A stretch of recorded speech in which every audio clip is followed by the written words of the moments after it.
Beauty, often best described with wordless wonder. We all recognize beauty because it somehow finds resonance within us. Beauty is not something we simply behold, it's something we enter into. It disrupts our indifference and draws us to what is worth pursuing. Beauty awakens desire. It is what makes us alive. The more we try and ignore it, the more we lose ourselves and our reason for being.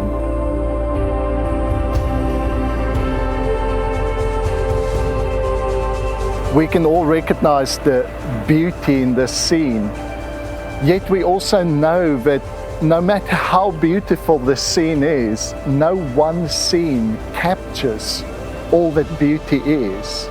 Beauty can never be exhausted by any one definition, any one picture, any one form.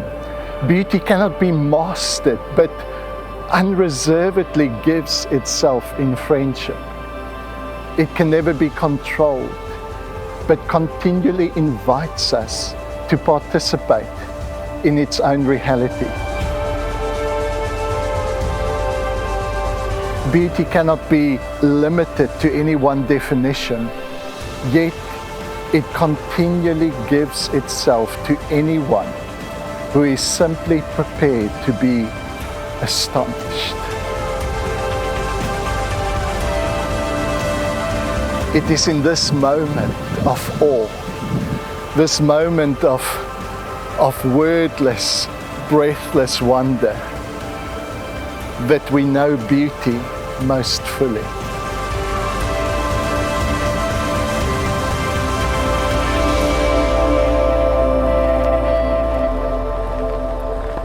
A friend of mine took his daughter for her very first big hike.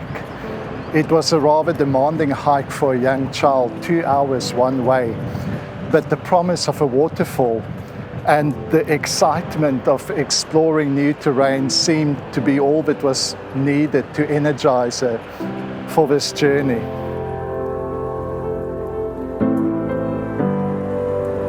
They finally reached their destination, and what a sight awaited them. A magnificent waterfall in all its glory just took their breath away. At one point, she reached into her bag, took out her water container, emptied the contents, and then slowly made her way to the side of the waterfall to fill it all up again. She carefully sealed it, put it back in her bag. They spent the afternoon just enjoying the waterfall, having their picnic. Their journey on the way home was filled with conversation and plans of bringing Mom and the rest of the family to come and enjoy this beautiful experience. When they eventually got home, she called her mom and with great excitement took this bottle of water and told everyone to be quiet. She opened it, but her excitement turned to disappointment. She looked to her dad and said, "But Dad, you heard it." Suddenly he realized what was happening, and he had to explain to her that the roar of that waterfall could not be captured. When you take that water out of its context, it loses its roar.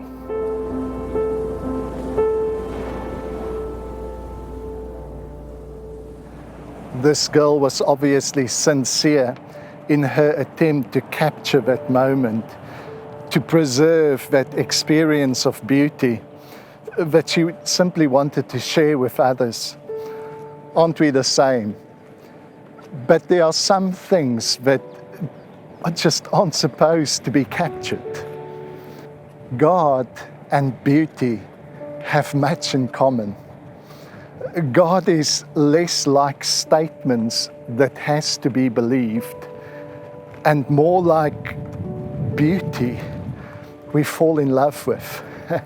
And just like beauty, God can never be captured with any one definition, any one statement, any one text, any one language. God has never subjected himself to our understanding of him, for he's not subject to any form of control. Yet he unreservedly gives himself to anyone who is simply prepared to be astonished.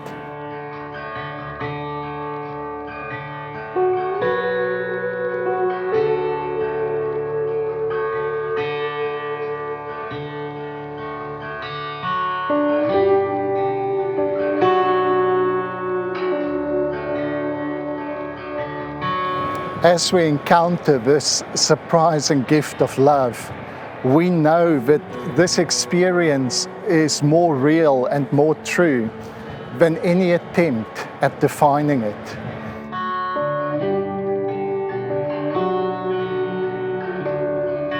God and concepts of God are not the same.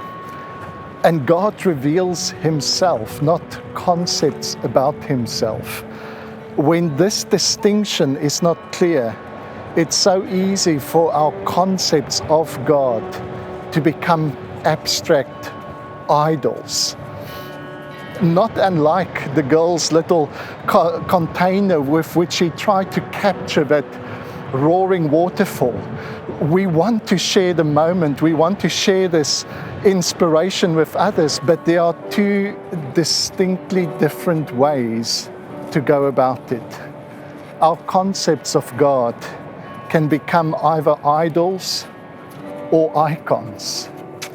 What is the difference between an idol and an icon?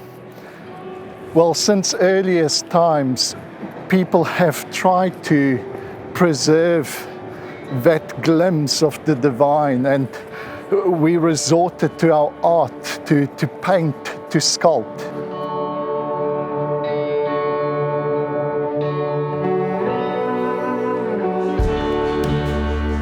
Idols became some of the first means by which we tried to capture the divine. And therein lies its perversion. In reality, idols captures our vision of the divine, yet it pretends to have captured God himself. How difficult it is for words to accurately describe this beauty without pretending to have captured it. When our concepts of God, when we insist that our interpretation of sacred scripture is what captured the face of God himself, that's when our concepts become idols. Does this mean we should simply abandon all attempts at describing God?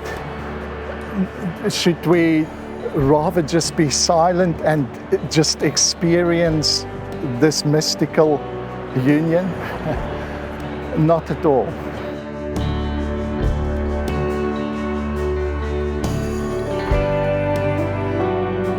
Once we recognize this inherent danger, we may discover yet a completely more valuable way of using our words.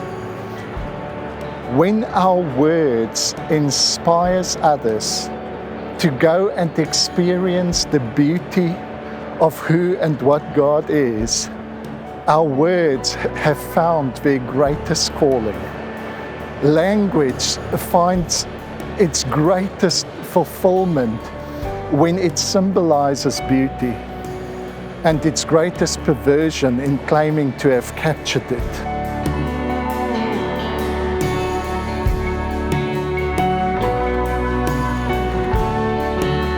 Idols claim to possess, icons symbolize. Very much like the icons we have on our computer screens that we can click on to open up applications and give us access to information that's much larger than the icon. In the same way, when our words point beyond themselves, when our concepts point beyond themselves, they become icons of beauty.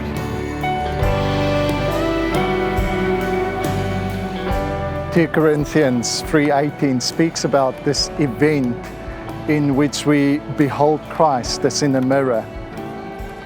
Idols are produced when we withdraw from that moment of inspiration too quickly, when we, at the first glimpse, draw back and start defining the experience. Icons, on the other hand, are developed when we do not withdraw, but we continue to look, we continue to behold and gaze until we discover another gaze more intently focused upon us. Icons represents this gaze that we have not captured, this gaze that is infinitely more than what we have glimpsed. You see, in this place of encounter, we are no longer simply occupied with what we see, but we are mesmerized by what is seen in us.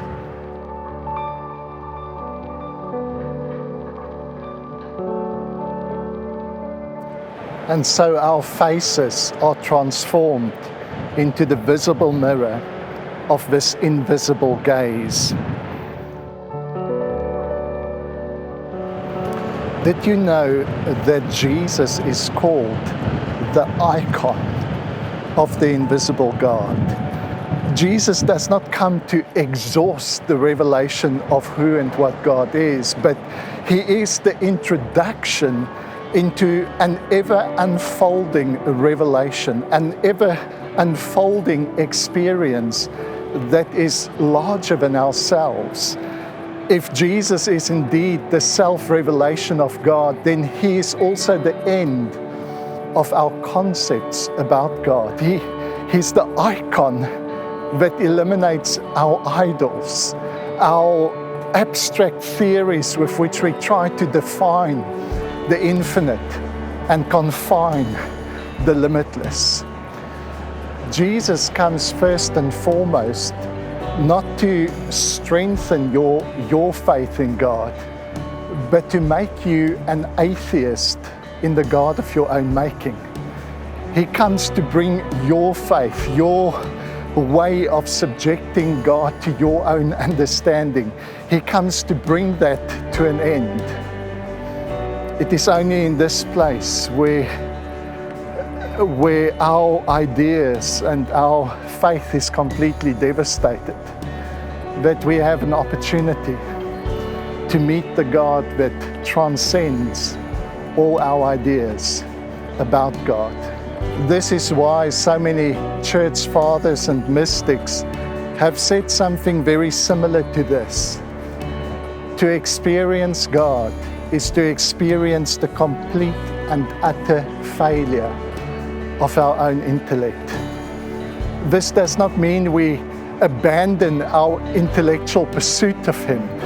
The silence that best describes God is not a silence of emptiness, but rather the awe at the superabundance of what can be said about Him.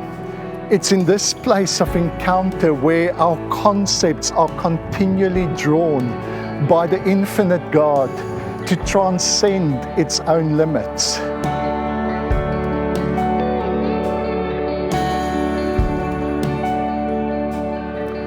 And so our concepts becomes icons of this infinite experience of God beyond any one definition. Song of Songs 2 verse 14 says, "Come away, my beloved, to the cleft of the rock, to the crannies in the cliff. I want to see your face. I want to hear your voice.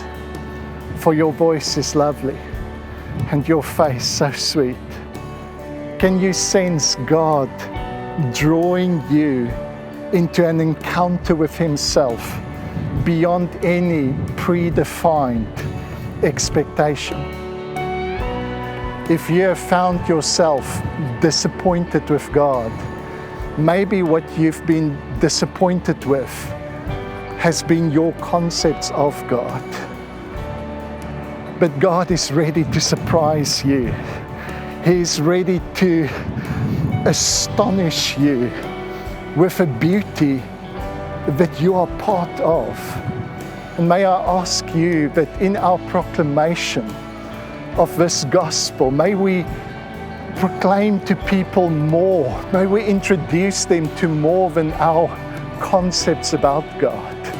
May we point beyond our own theories and ideas and introduce them to the one who adores them, the one whose glory is displayed on their faces.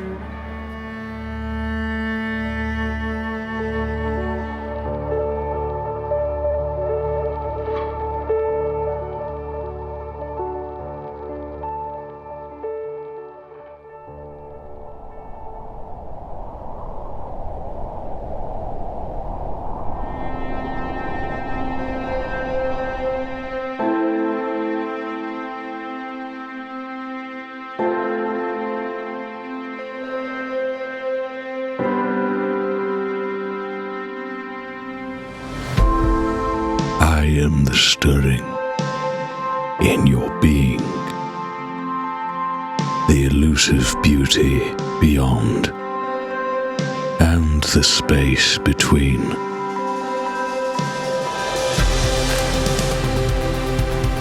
I am no stagnant destination, a statement confined, a concept defined, but the path, the living story, the narrative unending. I am what happens when you recognize the mystery in the music, the silence, the sounds, the crescendo to come. I am the gift of distance, the awareness of presence, elusive and self-giving, evading and overwhelming.